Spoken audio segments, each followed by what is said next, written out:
Hamas और Israel के बीच युद्ध को 6 दिन से ज्यादा का वक्त हो गया है और हम सीधे आपको लेकर चलते हैं स्ट्रैटेजिक वॉर रूम। अभी क्या हालात इस वक्त हमास और इजराइल के बीच बने हुए हैं और पूरी दुनिया में क्या स्थिति इस युद्ध के बाद बन रही है, आइए जानते हैं। डिफेंस एक्सपर्ट शैलेंद्र सिंह मेरे साथ मौजूद है। सर, आपका बहुत बहुत स्वागत है। Thank you very much. जय Hind. Sir, strategic war room हमने इस वक्त टीवी9 भारतवर्ष के व्यूअर्स के लिए तैयार किया है। जरा बताइए इस वक्त क्या स्थिति बनी हुई है। ये गाजा पट्टी का इलाका हम दिखा रहे हैं, पूरा इजराइल का मैप है, भूमध्य सागर, मिस्र, तेल अवीव जहां पर अटैक हो रहे हैं, लेबनान बॉर्डर दिख रहा है, सीरिया यहां पर दिख रहा है और साथ ही ये पूरा जो मैप हम दिखा रहे हैं इसमें सबसे ज्यादा अटैकिंग पॉइंट अभी क्या बना हुआ है? पहले तो मैं आपको कॉम्प्लीमेंट कर दूं कि ये फिनोमिनल डेवलपमेंट है कि पहली बार किसी चैनल ने चीज़ों को इतनी बारीकी से ढूंढना सीखा है।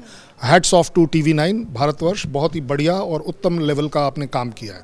अब अगर एक लेमैन को समझना है तो उसे दो बातें क्लियर होनी चाहिए। ये जो पीले वाला पार्ट है ये पूरा का पूरा आपका इजराइल है। ये जो पूरा दिख रहा है यहाँ से लेकर वहाँ ऊपर जहाँ जहाँ हमने फ्लैग लगाए हुए हैं ये सारा का सारा आपका इजराइल का इलाका है। सर, ये जो हमने पूरा गाजा पट्टी को डॉटेड सर्किल किया हुआ है, ये ग्रीन एरिया है, that is called Hamas base.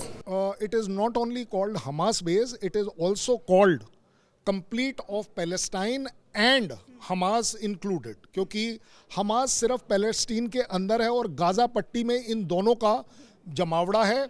मैं आपको बड़ी जिम्मेदारी से ये भी बता दूं 1.7 मिलियन यहाँ की पॉपुलेशन जो है वो पैलेस्टीनियन है, लेकिन वो जो बाकी है 30 जो है वो मिक्स है, उसमें इंक्लूडिंग यहूदी हैं। सर, बाकी दुनिया के हिस्से के लोग ये सबसे पहले जानना चाहते हैं कि आखिर इस हमास ने कैसे अटैक किया, उसका रीजन क्या है इजराइल पर अटैक करने? देखिए, अटैक करने का रीज़न 3 बड़े हैं। पहला, इनकी जो पुरानी चली आ रही है 67 और 48 से, वो अपने आप में एक बड़ा मेजर डिस्प्यूट चल रहा है। बॉटम लाइन, पूरी दुनिया ने और इन्होंने आपस में डिसाइड किया कि 2 स्टेट के तौर पर आप पहले एग्जिस्ट करिए।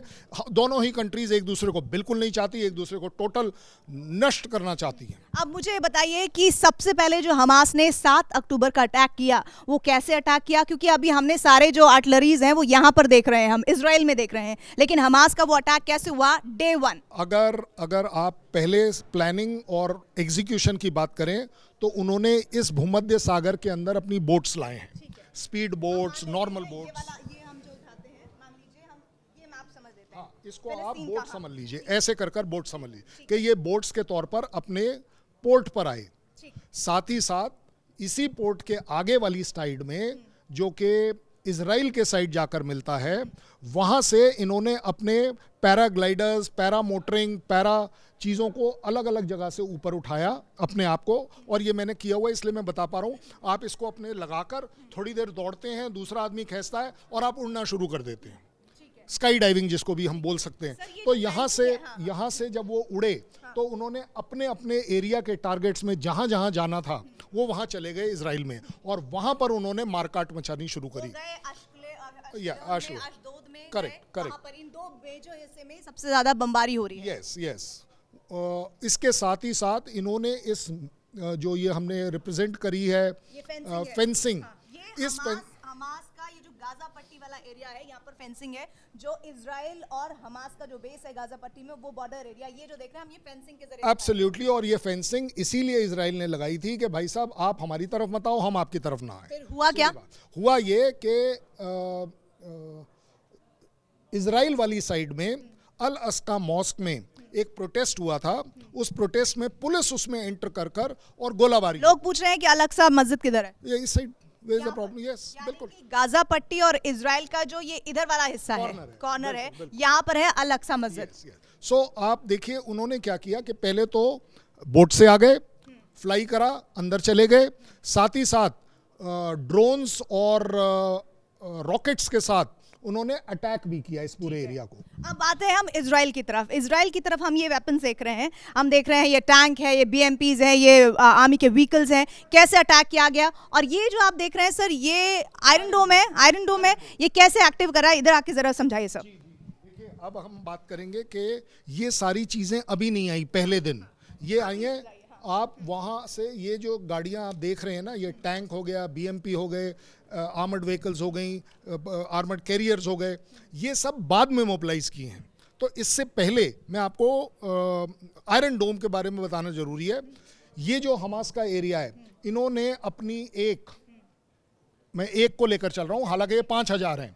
5,000 मिसाइल्स इन्होंने ऊपर उड़ाई, जो कि इस एरिया में जाकर गिरनी थी।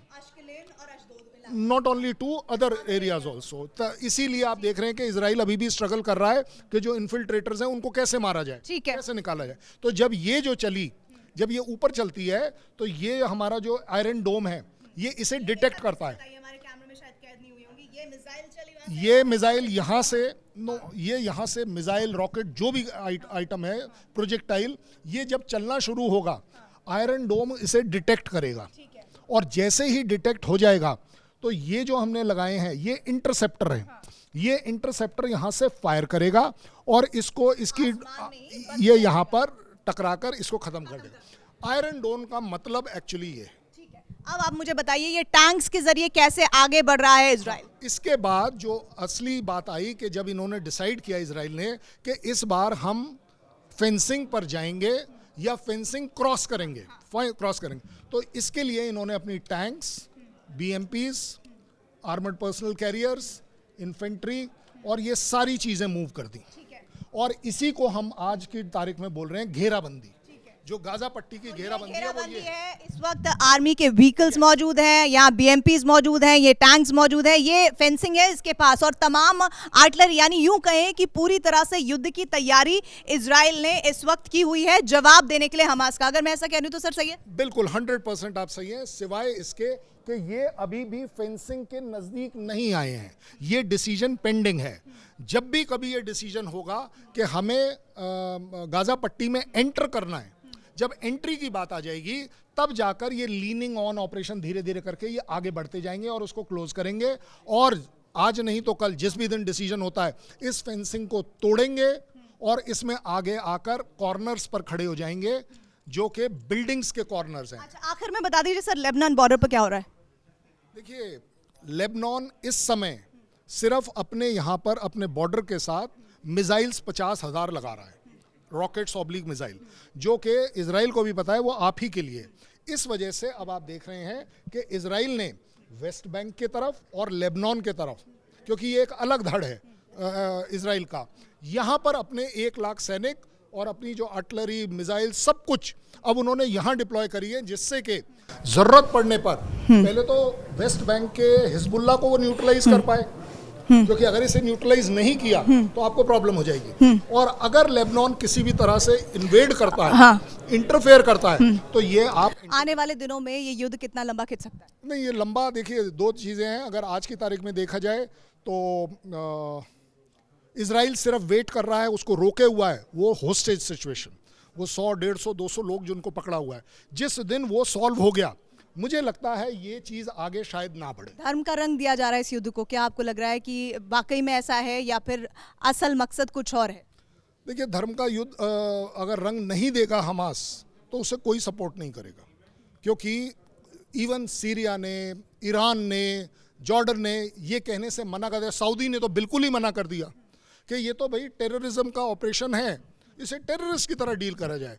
अगर ये ऐसा नहीं करते, या इसके करने का इनको सबसे बड़ा फ़ायदा ये है कि पूरा का पूरा मुस्लिम ग्रुप दिल से शायद इसमें जुड़ जाए, और अगर वो जुड़ता है तो ये वॉर बहुत ज़्यादा भयानक और एस्केलेट करेगी, क्योंकि पूरी दुनिया 2 पार्ट्स में बट जाएगी, साइड लेनी शुरू करेगी और एक नई 3rd वर्ल्ड वॉर की शुरुआत। यानी कि हमारे डिफेंस एक्सपर्ट कह रहे हैं कि अगर इस पूरे युद्ध को धर्म का रंग दे दिया जाता है और हमास उन इस्लामिक कंट्रीज़ को ये बताने में, ये समझाने में सफल हो जाता है कि ये एक धर्म की लड़ाई है और इसे हमास को जीतना ही है, तो मुमकिन है कि इस्लामिक कंट्रीज़ उसका साथ दे, जो काफ़ी हद तक पीछे वाले दरवाजे से दे भी रही हैं, जिसमें ईरान का नाम इजराइल ले रहा है, अमेरिका ले रहा है। लगातार इस वॉर जोन से इन तमाम जो जानकारियां आ रही हैं TV9 भारतवर्ष पर, आप आगे भी देखते रहेंगे। Thank you so much sir, आपके वैल्यूएबल वर्ड्स के। दैट्स अ ब्यूटीफुल, बहुत बढ़िया आपने दर्शाया है, एक लेमैन के लिए समझने में